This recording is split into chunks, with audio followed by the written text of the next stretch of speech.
राज्याचे अर्थमंत्री अजित पवार यांनी आज अर्थसंकल्प सादर केला।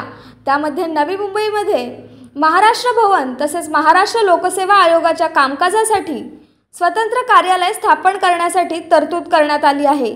याकरिता 100 कोटी रुपयांचा निधी उपलब्ध करून देण्यात येईल अशी घोषणा अजित पवारांनी केली आहे। बेलापूर विधानसभा आमदार मंदा म्हात्रे यांनी या महाराष्ट्र भवनाच्या मागणीला जोर धरून ठेवला होता आणि हे स्वप्न पूर्ण झाले। याच पार्श्वभूमीवर बेलापूर विधानसभा आमदार मंदा म्हात्रे यांच्या माध्यमातून पत्रकार परिषदेचे आयोजन करण्यात आले होते। यावेळी भाजप कार्यकर्ते उपस्थित होते।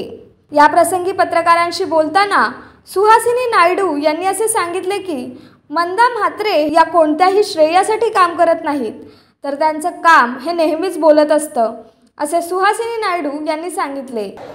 सबसे पहले तो जब भी भारतीय जनता पार्टी नवी मुंबई में कुछ नहीं था, तभी ताई ने कमल को हाथ में लिया है और कमल को यहाँ पर नवी मुंबई में खिलाया है। आज अगर आप देखेंगे कि बेलापुर विधानसभा में जो ताई का कार्य है वो हर क्षेत्र में, भले ही वो शिक्षण क्षेत्र में हो, डेवलपमेंट क्षेत्र में हो, हर जगह पे ताई एकदम तत्पर रही है। आज महाराष्ट्र भवन, जैसे कि ताई ने बताया, सुषमा दंडे ताई ने, कि आज यहाँ पर केरला भवन है, यहाँ पर ओडिशा भवन है, यहाँ पे असम भवन है। अपने यहाँ पे महाराष्ट्र का दुर्भाग्य ये था कि अपने नवी मुंबई में एक महाराष्ट्र भवन नहीं था। तो ताई का दूरदृष्टि आप देखो कितना है, उनका जो प्लानिंग्स है उसको अगर आप देखने जाएंगे तो आज पुलिस एकेडमी के लिए जो ट्रेनिंग के लिए आते हैं, बहुत सारे कॉलेजेस के बच्चे हैं जो बाहर से एंट्रेंस एग्ज़ाम देने के लिए आते हैं, यूपीएससी एमसी इनका एग्ज़ाम्स के लिए, तो वो सब एग्ज़ाम्स के जो बच्चों को जो लाभ होने वाला है, इसके ऊपर ताई ने प्लान किया है यूथ जनरेशन के लिए कि उनको ये कितना लाभदायक हो सकता है। इससे हमें पता चलता है कि ताई के प्लानिंग्स कैसे, वो किधर भी क्रेडिट के लिए नहीं दौड़ती है, उनका काम जो है वो सिर्फ काम है और उनका काम बोलता है। अगर आप देखेंगे कि उसके अलावा उन्होंने जो अभी जेटी का जो अभी उद्घाटन हुआ उसमें जो फेयर टैक्सी के ऊपर बात हुई थी वो भी उन्होंने बहुत चार्जेबल रखे थे, बहुत ओवर चार्जेस थे, उसको भी कम करवाया। तो जैसे कि अपने जो नॉर्मल नागरिक है वो उसे बेयर कर सके, उसको एफोर्डेबल प्राइसेस में उन्होंने लेकर आया है। ये भी उनके लिए एक बोलते ना, हम सभी ने मिलकर आज उनको अभिनंदन किया है कि छोटी छोटी बातों पर अगर कोई गौर कर सकता है, कोई सोच सकता है, आम नागरिकों के बारे में, जो बड़े बड़े टावर में रहते हैं उनके बारे में भी सोचते हैं, जो छोटे छोटे पुअर LIG MIG एरियाज़ में रहते हैं, झोपड़पट्टी में रहते हैं, उन सब के विकास के बारे में सोचने वाले अगर नवी मुंबई में कोई नेतृत्व है तो वो सिर्फ हमारी कार्य सम्राट आमदार सौ मंदाताई म्हात्रे, इसके अलावा कोई यहाँ पर शब्द है ही नहीं, यहाँ पे कोई नेतृत्व है ही नहीं। याच प्रसंगी पत्रकारांशी बोलताना दत्ता गांगळे यांनी असे सांगितले की मला खात्री आहे की मंदा म्हात्रे यांच्या कालावधीमध्ये महाराष्ट्र भवनाचे फक्त भूमिपूजनच नाही तर काम देखील पूर्ण होईल, असे दत्ता गांगळे यांनी सांगितले। आपण बघितलं असेल एक हप्त्यापूर्वी ज्यावेळेला अर्थसंकल्पीय अधिवेशन झालं आणि राज्याचा अर्थसंकल्प सादर केला, त्याच्यानंतरच भारतीय जनता पक्षाच्या शिष्टमंडळाने ताईंचं या ठिकाणी अभिनंदन केले होते। तो अभिनंदनाचा वर्षाव जो आहे तो या ठिकाणी सुरू आहे। आज उत्तर भारतीय मोर्चाचे आमचे सर्व पदाधिकारी असतील, दक्षिण भारतीय मोर्चाचे असतील, महिला मोर्चाचे असतील, या सर्वांनी एकत्रित पुन्हा एकदा ताईंचा या ठिकाणी सन्मान केलेला आहे। तीच एक आनंदाची भावना आमच्या ह्या नवी मुंबई शहरामध्ये, ह्या बेलापूर विधानसभा आपण जास्त करून खास करून म्हणता येईल वाशी ते बेलापूर या ठिकाणी जे विविध देशाच्या विविध शहरातून आलेले जे नागरिक आहेत ते मोठ्या प्रमाणात या ठिकाणी राहतात आणि त्यांनाही आनंद आहे की महाराष्ट्र भवन, आज UP भवन उभं आहे, गुजरात भवन उभं आहे, आसाम भवन उभं आहे, परंतु आमचं महाराष्ट्र भवन अद्यापही उभं नाही। मुळात त्याच्यामध्ये निधीची तरतूद नव्हती। मी मागच्या वेळेला सांगितलं होतं त्याचप्रमाणे ताईंनी तो भूखंड, महाराष्ट्र भवनासाठी आरक्षित असलेला भूखंड मधल्या काळामध्ये त्याच्यावरचं आरक्षण हटवण्याची सुद्धा 2014-15च्या वेळेला ती सुरुवात केली होती। आदरणीय ताईंनी तत्कालीन मुख्यमंत्री देवेंद्रजी फडणवीस यांच्या माध्यमातून तो प्रयत्न हाणून पाडला आणि तो जो भूखंड आहे तो महाराष्ट्र भवनसाठी राखीव ठेवला। आणि ह्या काळामध्ये आत्ताच आमच्या माजी महापौर दंडेताईंनी सांगितलं की 100 कोटींची तरतूद सत्ताधारी पक्ष जो आहे आणि तो त्यातल्या त्यात आपण बघताय महाराष्ट्रातलं राजकारण, महाविकास आघाडीच्या सरकारमधून 100 कोटी भारतीय जनता पक्षाच्या एका विधानसभा सदस्याला मिळणं ही खूप मोठी गोष्ट आहे आणि ताईंची ती किमया आहे, त्यांनी ते करून दाखवलेलं आहे। आणि मला निश्चितच त्याबद्दल खात्री आहे की ताईंच्या कालावधीमध्ये महाराष्ट्र भवनाचं भूमिपूजन करतील नव्हे तर ते महाराष्ट्र भवन बांधून पूर्ण सुद्धा करतील। नाही, खूपच जे विधानसभेमध्ये काम करतात किंवा विधानसभा विधानसभा सदनाचा ज्यांना अनुभव आहे आणि निधीसाठी आपण पाहतो नवी मुंबई महानगरपालिकेत नगरसेवकांचे निधी पळवापळवी सुरू होते, त्यामुळे निधीचा खूप मोठा जो एक हे असतो, प्रचंड मोठी किमया असते की आपल्या मतदारसंघासाठी निधी राखीव करणं. अर्थसंकल्पात तरतूद असल्याशिवाय कुठलंही विकास काम होत नाही. ज्या हेडखाली तो निधी राखीव ठेवलेला आहे त्या हेडसाठी तो वापरायचा असतो, त्या हेडवरती तो निधी टाकून ठेवणं हे मोठं कौशल्य असतं. बऱ्याच लोकांना निधी टाकल्यानंतर विकास कामाचं हे माहीत नसतं, पत्र देतात मात्र त्यासाठी निधी राखीव नसतो. ताईंनी ही किमया केलेली आहे, निधी राखीव ठेवलेला आहे आणि आता तो निधी खर्च करून ते भवन उभं सुद्धा ताई करतील. तसेच पत्रकारांशी बोलताना राजेश रॉय यांनी सांगितले की मंदा म्हात्रे या नेहमीच त्यांनी घेतलेलं काम पूर्ण करून दाखवतात असे राजेश रॉय यांनी सांगितले. ताई का आभार हम लोग इसलिए व्यक्त करने आए कि 4 राज्यों में जो भारतीय जनता पार्टी को प्रचंड बहुमत मिला, प्रदेश में और सभी जगह हम लोग ने जल्लोत्साह मनाया, लेकिन ताई से मिलने का मौका नहीं मिला. आज उत्तर प्रदेश में हम लोग ने इतनी बड़ी जीत हासिल की, उसकी शुभकामना देने के लिए ताई के पास आए. और आज आप देखे होंगे कि पूरा उत्तर भारतीय समाज एकजुट होकर ताई को अभिवादन करने आया. साथ ही साथ आप देखते हैं कि ताई लगातार निरंतर काम करते रहती है. चाहे महाराष्ट्र भवन के लिए उन्होंने 100 करोड़ का जो सैंक्शन कराया, आज अपने विपक्ष की सरकार है फिर भी ताई ने वो कार्य करके दिखाया.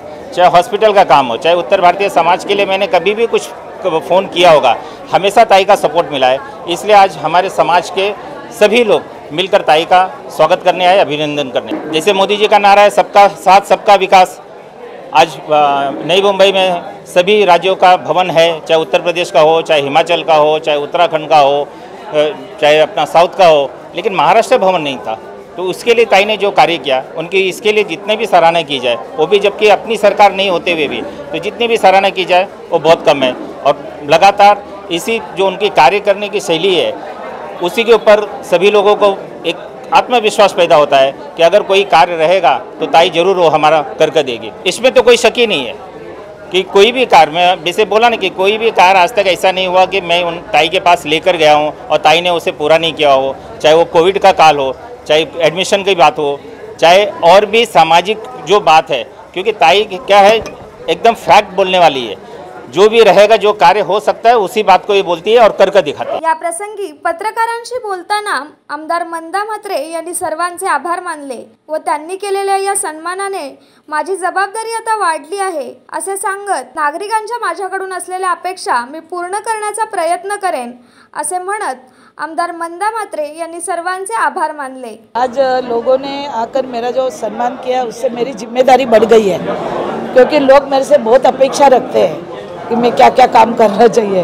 वो सबकी अपेक्षा पूरी होगी नहीं होगी पता नहीं है, मगर मेरा प्रयास है आपके माध्यम से ज़्यादा लोगों को सुविधा और सेवा देने का प्रयास करूं, और वो काम मेरा चालू है. 100 करोड़ रुपया मैंने अजीत दादा पवार उप मुख्यमंत्री और वित्त मंत्री से मैं मांगा और उन्होंने दिया है. उनको समझाया कि किस चीज़ के लिए ये ज़रूरी है. और बहुत साल से मेरी महाराष्ट्र भवन के लिए लड़ाई चालू थी, आज पूरी हो गई. जिस दिन भूमि पूजन होगा ना, उस दिन मुझे सफलता प्राप्त हुई ऐसे मैं समझूंगी. अपने कमिश्नर जो है महानगर पालिका के बांगर साहब, उनको मैंने 1000 करोड़ रुपया हर प्रोजेक्ट के लिए मांगा है. हर प्रोजेक्ट मेरे पेपर पर आ चुके हैं, पेपर वर्क हो चुका है, पब्लिक को पता चला है. उसके बाद में आपके माध्यम से प्लॉट भी मालूम पड़े, तो उसके लिए 1000 कोटी का इधर देना बहुत ज़रूरी था और उनसे मैं डिमांड की है, उन्होंने हाँ बोल दिया है. तो ऐसे ही हर बात के लिए लोगों ने आज आके मेरे को जो सम्मान किया है, तो मैं बहुत उनकी ऋणी हूँ सबकी. ऐसा ही प्यार आपका भी मुझे प्यार चाहिए, आपका सहयोग चाहिए और पब्लिक का भी चाहिए. और मैं बहुत कुछ काम करना चाहती हूँ नवी मुंबई के लिए और वो करती रहूँगी. बात ऐसी है कि मैं जो काम करती ना, वही अभी दूसरे लोग रिपीट मेरा ही काम कर रहे हैं. मैं हॉस्पिटल मांग रही, लोग भी हॉस्पिटल के बारे में बोल रहे. मैं जेटी के बारे में बोल रही, लोग जेटी के बारे में बोल रहे. मैं जो भी कुछ काम कर रही हूँ वही लोग रिपीट कर रहे हैं. मैं सोचती हूँ कि तुम लोग का अलग कुछ विजन तुम लोग लेके आओ. मेरा काम चल रहा है, उसके अंदर तुम हस्तक्षेप करना नहीं चाहिए, ऐसा मुझे लगता है. मेरा काम मैं कर रही हूँ और बहुत सारे प्रोजेक्ट अभी भी मेरे नए आने वाले हैं अगले साल में. मगर ये काम अगर पूरे होते हैं तो नया प्रोजेक्ट को मैं हाथ डालूँगी. और तुम अगर सच्चे हो, प्रामाणिक हो, तो ज़रूर तुमको सरकार भी मदद करती है. और सरकार को पता है 100 करोड़ दिए तो क्या मंदा ताई काम करने वाली नहीं है. या मंदाताई का कोई बेटा जाके उधर कमीशन मांगने वाला नहीं है, या मंदाताई किसी का पानी लो, कंक्रीट लो, हमारा ही माल लो, ऐसा कुछ होने वाला नहीं। मंदाताई सिर्फ काम करे पब्लिक के लिए, जनता के लिए। ये प्रामाणिकता देखकर ही अजीत दादा पवार बहुत धूर्त और बहुत राजनीति में बहुत बड़े इंसान है।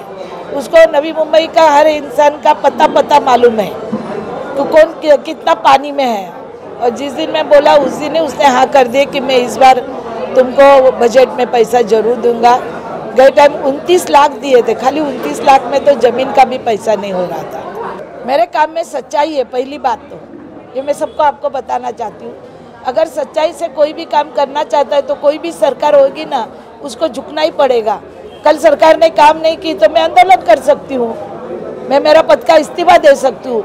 मैं खाली लेटरबाजी दे के शोबाजी करना नहीं चाहती हूँ, मैं कोई भाषण दे के राशन देना नहीं चाहती हूँ। मैं रियल फैक्ट में काम कर रही हूँ और लोगों को मेरे ऊपर जो प्रति विश्वास है वो विश्वास को वैसे ही बरकरार रखना चाहती हूँ आपके माध्यम से।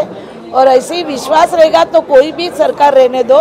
उनको मालूम है मंदाताई को तो कोई काम चाहिए नहीं है, तो जब काम नहीं चाहिए, उसमें कोई काम में इंटरेस्ट नहीं है, तो सरकार भी सोचती है अगर ये विधायक का काम नहीं करेंगे तो एक आंदोलन कर सकती है। और पब्लिक इसके साथ में, पब्लिक की मांग कर रही है। कोई मेरे घर के लिए मैं मांग नहीं कर रही हूँ, जनता की सेवा कर रही हूँ। इसलिए अपोजिशन पार्टी को भी, सरकार को भी देखना पड़ता है कि अपोजिशन पार्टी में कौन सी विधायक मांग रही है और उसने अब तक क्या क्या काम किए। वाटर मीटर का जो टैक्सी चल रहा है उसका पूरा 10% टैक्स कम कर दिया, तो वो मेरे लिए नहीं ना, मैंने पब्लिक के लिए मांगा ना, कि हमारी पब्लिक मिडिल क्लास की है, उसके लिए मैंने मांगा। तो जब तुम पब्लिक के लिए एक आधा धरना आंदोलन करते हो तो उसको अच्छा रिस्पॉन्स आता है। नवी मुंबई की जो पब्लिक है उसमें आप लोग भी है, वो सब प्यार करते हैं, आशीर्वाद देते हैं। इनकी ताकत ही मेरी ताकत है। अगर 2014 में अगर ये लोग मेरे पीछे इतने ताकत से खड़े नहीं रहते थे, मेरे पास एक भी कॉरपोरेटर नहीं था, कुछ भी नहीं था, ना बीजेपी के ज़्यादा कार्यकर्ता थे, वैसे टाइम में मैंने कमल अपने हाथों में लिया और कमल को लिया नहीं तो कमल को जीत के लाया। और 19 में तो आप सब साक्षीदार हैं और ये सब पब्लिक के वजह से हुआ। ये पब्लिक सब जानती है भाई, ये पब्लिक है। दिशा न्यूजला सबस्क्राईब करा आणि बेल आयकॉनवर क्लिक करून आपल्या परिसरातील बातम्या सर्वात आधी पहा।